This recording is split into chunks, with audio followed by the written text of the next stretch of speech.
After 2 years and over 2 million impressions, do I still follow all of these Andrew Huberman habits and protocols? And do I think they're worth it? Let's find out.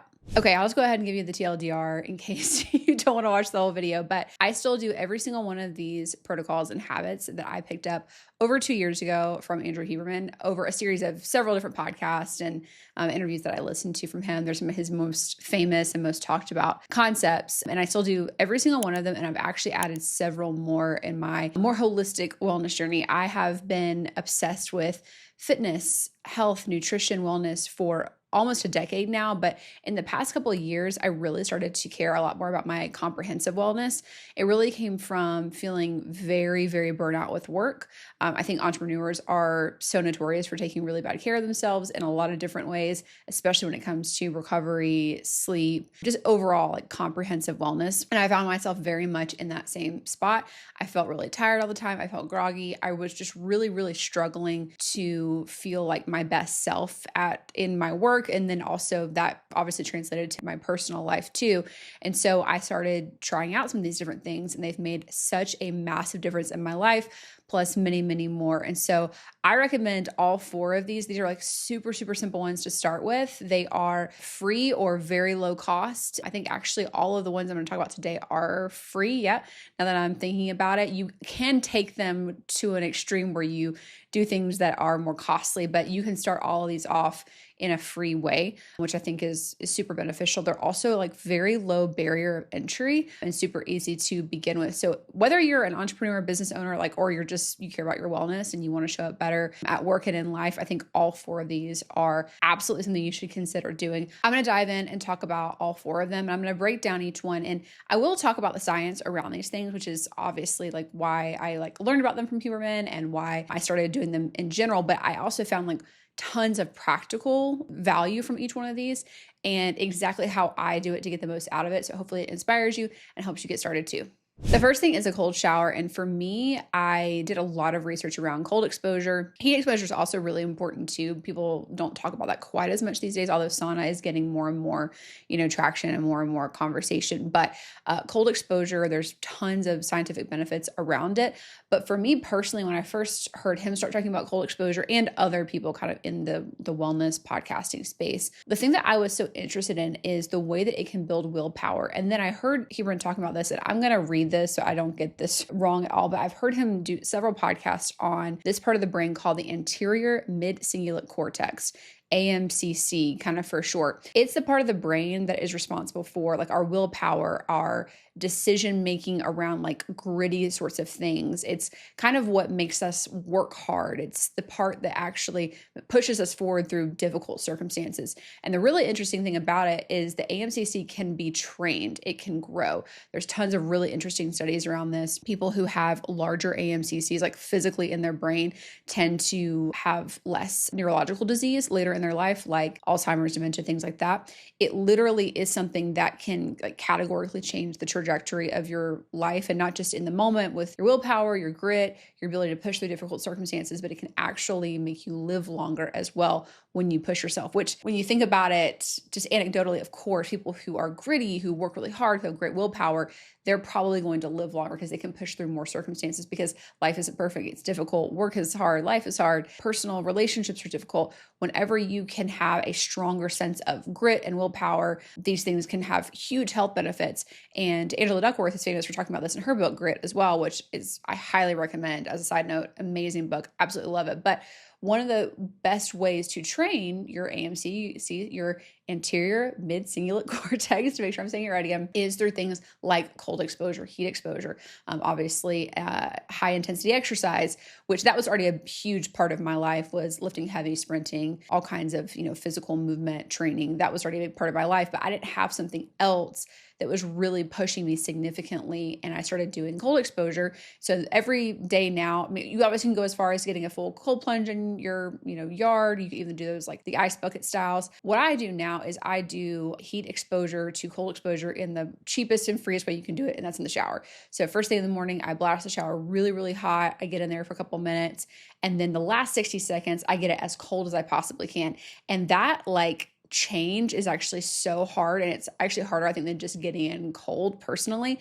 You can see a lot of there's some studies that are interesting around like sauna to cold plunge. So kind of going back and forth, there's some interesting benefits to that too. So that's how I do it. To me, there are, and you can, look into a lot of this. There's a ton of, studied health benefits around cold exposure as well as heat, but there's something about how it pushes me first thing in the day. There is a pretty obvious dopamine hit after you do something like that. And I think it's because, they talk about how the dopamine you have to earn is the best kind of dopamine. If dopamine that you get that's really easy and simple, like opening like a packet of snacks that's really yummy, like that's so easy. That's a really easy dopamine hit. So you crash, deeper and quicker. But when you have to earn your dopamine through exercise, cold exposure, hard work, whatever it may be, it not only lasts longer, but it's a more consistent sort of high, if you will. And I found that to absolutely be true for me. So I love that first thing in the morning.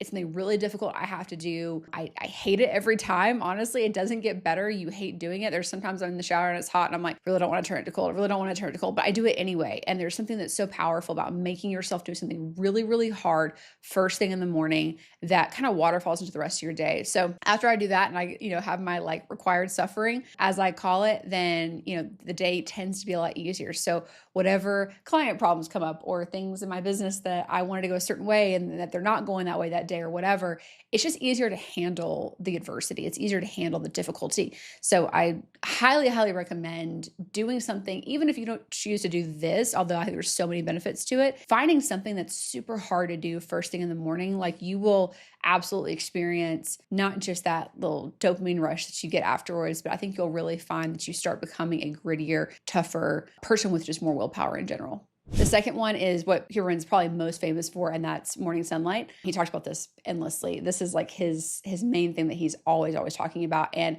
for good reason, in my opinion. When I first heard him talking about this all the time, I'm like, can this really make that big of a difference? It's so simple. Like he's just telling people 30 to 60 minutes of waking, go outside, get sun in your eyes. It's going to make all these differences and benefits in your life. It's going to regulate your circadian rhythm. Your sleep's going to get better. It gives you a mood boost. It's like all these different things. And I'm like, really? And then I started doing it, and I've been doing it for over 2 years. And I completely agree. Honest and anecdotal, it really does make such a difference. My sleep has never been better. I do some of his other protocols around sleep too, I will say, that have definitely made a huge difference. But I think the sunlight one is easily the most potent, and it's the cheapest. It's simple. There's no barrier to entry. It's just going outside. It's such a nice way to start the day too. Honestly, I go out there with my supplements and water and electrolytes, and I read a little bit. I usually read the Daily Stoic out there. Sometimes I'll do a devotional on my phone, things like that, and just get your sunlight in. And it's just a nice, you even just sometimes I'll even just stand there and take it in, pray, meditate, whatever your thing is. It's just an excellent way to start the day. And I think the sunlight benefits, they're so much bigger than how difficult the task is, because the task is nothing, but the benefits are exponential. So highly recommend. Been doing it for years. Will never stop. This is a lifestyle thing for me now. This isn't something that I'll quit doing at any point, because I found it to be so powerful. The third for me is physical activity early in the day. And Huberman, he tends to recommend different things. He actually has talked a lot about how when you do that physical activity with your morning sunlight, there can be even more exponential benefits from that. I don't tend to do it that way. I tend to come back inside, and I like to habit stack. So I'm able to have a walking pad, I have a standing desk. I'm able to hop on there, go ahead and start getting some water and some good nutrients in. I can start work for the day, and I can be getting steps in first thing in the morning. So I like to do it that way. It's just really practical that way. So I'm getting a bunch of different things in at once, but it doesn't feel like it took tons of time to get all that in. He does recommend things like you can skip rope, you can do body weight work, but there's just something about having your body have to move very early on in the day. Even people who work out a lot, sometimes they tend to, they get up, they get ready, they go to work, you sit for a long time, maybe you work out over lunch or even in the evening. You spend a lot of your day not really moving. So just something simple in the morning where you can get your body moving, even a quick walk. Like I said, jump rope is something he recommends, I know. But when I realized how powerful moving quickly, for many, many years, I've worked from home for almost 10 years. For the majority of that time, I would get up, get ready for the day, go in my office, sit and work. I would usually go lift and train over lunch, and I would come home and I would sit more.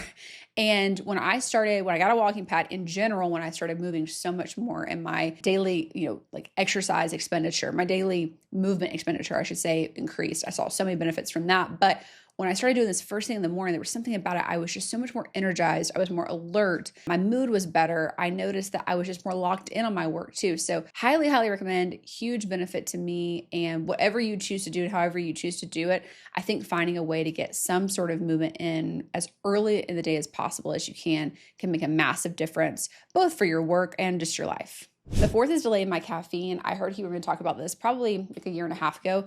And he was talking about people who tend to struggle with afternoon crashes, which I was struggling with that. I feel like I always had to get more caffeine in the afternoon to be able to push through. Very typical kind of thing that people deal with. And he talked about how delaying your caffeine at least 90 minutes after waking can really help to change that. It allows your cortisol to come up more. It allows you to kind of get into the day, and then you have caffeine a little bit later and you don't have that crash nearly as much. He, of course, explains the science far better than I am, but the practical takeaway I had was, let me try this. Let me try to delay my caffeine, see if I can avoid that afternoon crash and have a more consistent energy expenditure throughout the day. And that's exactly what happened. So now on weekdays, a lot of times I don't have coffee until like 2 hours after I've woken up, just because that's kind of how my schedule tends to fall. On the weekends, it's at least an hour typically, but I've really, really noticed a huge difference from that. I know a lot of people that is so foreign, the idea of not like getting out of bed, going straight downstairs, making your coffee. And for some people, it really maybe doesn't make that big of a difference. If you don't deal with that crash, it might not be a huge benefit for you. But if you are dealing with consistent energy crashes in that like 2 to 3 o'clock in the afternoon kind of spot, give this a try. It makes a huge difference. I hope you found this helpful and just some practical, easy ways that you can take better care of yourself. I talk very often about how entrepreneurs, business owners, founders are notoriously bad at taking care of themselves. So I love just bringing some simple ideas that don't take a lot of time, money, or effort, but can really make a huge difference in your life. And these are great for everybody, but especially if you are running something, if you own something, if you have that level of stress in your life, you really need to be taking care of yourself in a comprehensive way. So I have so many other habits like this that I have incorporated into my life that are just part of my lifestyle now over, 2-3 years of kind of working them in slowly. So if you want to hear more about that, or if you'd like a part 2 of this, make sure you comment below. And if you want to connect, just talk more about better ways that you can take care of yourself as an entrepreneur, I would love to chat with you about that. That's kind of my secondary passion outside of building personal brands. Feel free to shoot me a DM, and I'll see you in the next video.